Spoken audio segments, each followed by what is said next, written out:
From a shy baby named Farak to the fearless king of rock, Freddie Mercury's transformation still gives fans chills. Freddie Mercury's life story feels almost impossible to believe because his transformation was not just about age, looks, or fame. It was the journey of a shy little boy named Farak Bulsara who became one of the most powerful voices in music history.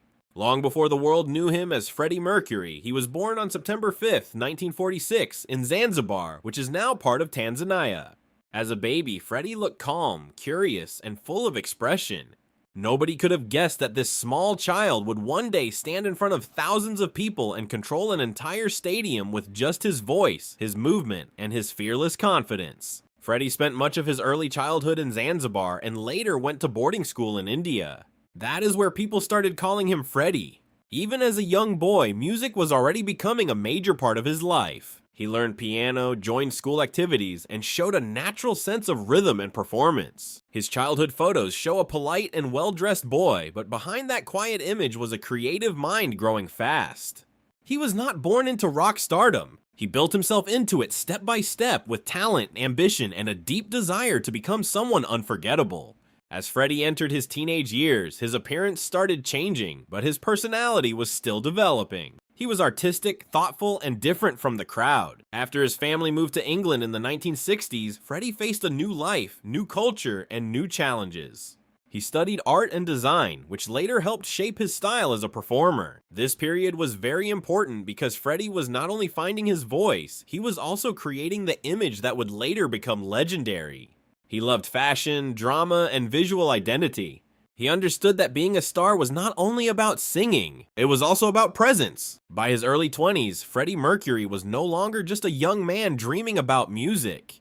He was actively chasing it. He joined bands, performed whenever he could, and started developing the confidence that would define him. His transformation became clearer when he met Brian May and Roger Taylor, and later John Deacon joined them. Together, they formed Queen. This was the beginning of something massive. Freddie also changed his last name from Bulsara to Mercury, a name that sounded powerful, mysterious, and theatrical. It was more than a stage name. It was the birth of a new identity. During the 1970s, Freddie's transformation became iconic. His long hair, bold outfits, dramatic stage movements, and incredible vocals made him impossible to ignore. He was not trying to look like every other rock star. He wanted to stand out, and he did. Songs like Bohemian Rhapsody, Somebody to Love, We Are the Champions, and Don't Stop Me Now showed his range as a singer and songwriter. His voice could be emotional, powerful, playful, and explosive all at once. Fans were not just listening to Freddie Mercury. They were watching a performer who seemed larger than life. As Freddie moved through his 30s, his image changed again. He cut his hair shorter, grew his famous mustache, and created one of the most recognizable looks in rock history. This version of Freddie became the Stadium King. He walked on stage with total command, wearing sleeveless shirts, leather, military-style jackets, and sometimes simple jeans and a tank top. But no matter what he wore, the attention always went straight to him. His performance at Live Aid in 1985 is still remembered as one of the greatest live performances ever. In just a short set, he showed the world what true stage power looked like. Behind the fame, Freddie was more private than many people realized. On stage, he was wild, bold, and full of energy. Off stage, he could be shy, thoughtful, and protective of his personal life. That contrast made him even more fascinating. He enjoyed luxury, parties, art, and close friendships, but he also carried emotional struggles that fans did not always see. His transformation was not only physical, it was emotional too. He became stronger, more expressive, and more fearless, but he also carried the pressure of fame and the weight of living under constant public attention.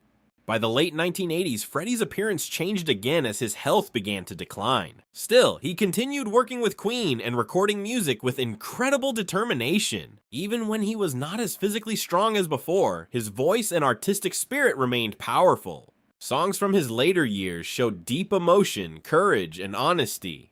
Fans could see that something was different, but Freddie continued to protect his dignity and focus on music. He did not want pity. He wanted to leave behind art. Freddie Mercury passed away on November 24th, 1991, at the age of 45. His journey from baby to 45 years old was short in time, but huge in impact. He went from Farak Bulsara, a quiet child from Zanzibar, to Freddie Mercury, one of the greatest frontmen in the history of music.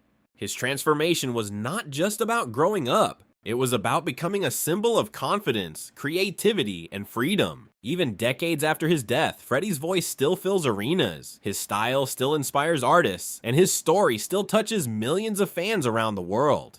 Freddie Mercury did not simply become famous. He became unforgettable.